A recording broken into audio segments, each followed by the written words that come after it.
राहुल गांधी ने कर्नाटक के बीदर जिले के भाल्की में एक जनसभा को संबोधित किया है। इस दौरान राहुल गांधी ने अपने संबोधन में बीजेपी और आरएसएस पर जमकर निशाना साधा और साथ ही साथ बांसवाड़ा के सहारे लिंगायत वोट बैंक को साधने की भी कोशिश की। राहुल गांधी ने ओबीसी जनगणना के आंकड़े जारी करने की भी मांग की है।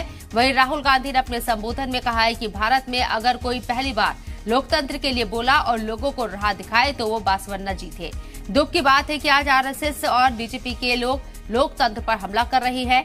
बांसवाड़ा जी मानते थे कि सभी की सहभागिता हो, एक ऐसी जगह हो जहां सभी मिलकर आगे बढ़े, लेकिन आज इस पर भाजपा और आरएसएस के जरिए हमला किया जा रहा है। वह नफरत और हिंसा फैला रही है। राहुल गांधी ने रैली के दौरान आवाम से भी 4 वादे किए हैं। खवातीन से उन्होंने कहा है कि खवातीन को हर महीने 2000 रुपए दिए जाएंगे। वहीं 200 यूनिट बिजली भी मुफ्त दी जाएगी।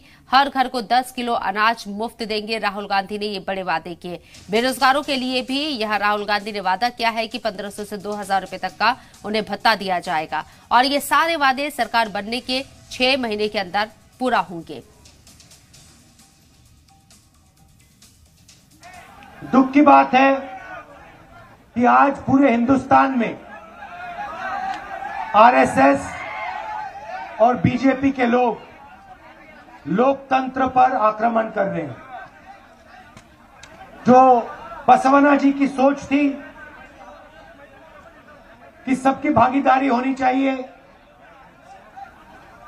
सबको जगह मिलनी चाहिए और सबको एक साथ मिलकर आगे चलना चाहिए, उस सोच पर बीजेपी और आरएसएस आक्रमण कर रहे हैं। हिंदुस्तान में नफरत फैला रहे हैं, हिंसा फैला रहे हैं और जो सबसे गरीब कमजोर लोग हैं उनसे धन छीनकर 2-3 अरबपतियों को धन दिलवा रहे हैं। दुख की बात है कि आज पूरे हिंदुस्तान में आरएसएस और बीजेपी के लोग लोकतंत्र पर आक्रमण कर रहे हैं। जो बसवण्णा जी की सोच थी कि सबकी भागीदारी होनी चाहिए,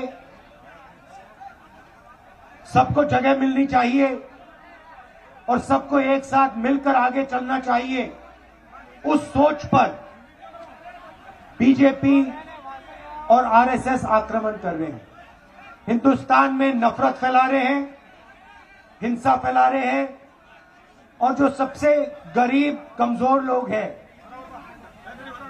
उनसे धन छीनकर 2-3 अरबपतियों को धन दिलवा रहे हैं। ये आपने हिंदुस्तान के पोर्ट्स, एयरपोर्ट्स, पूरा का पूरा धन एक व्यक्ति को पकड़ा दिया। ये क्या किया, क्यों किया? और दूसरा सवाल, ये जो 20,000 करोड़ रुपए अदानी जी की शेल कंपनीज में है, ये किसका पैसा है, ये बता दो। और देखिए क्या हुआ, सबसे पहले पार्लियामेंट में मेरा माइक ऑफ कर दिया, मुझे बोलने नहीं दिया। स्पीकर के पास मैं 2-3 बार गया, मैंने उनसे कहा देखिए मेरा हक बनता है, मुझे बोलने दीजिए। स्पीकर कहते मैं नहीं करवा सकता।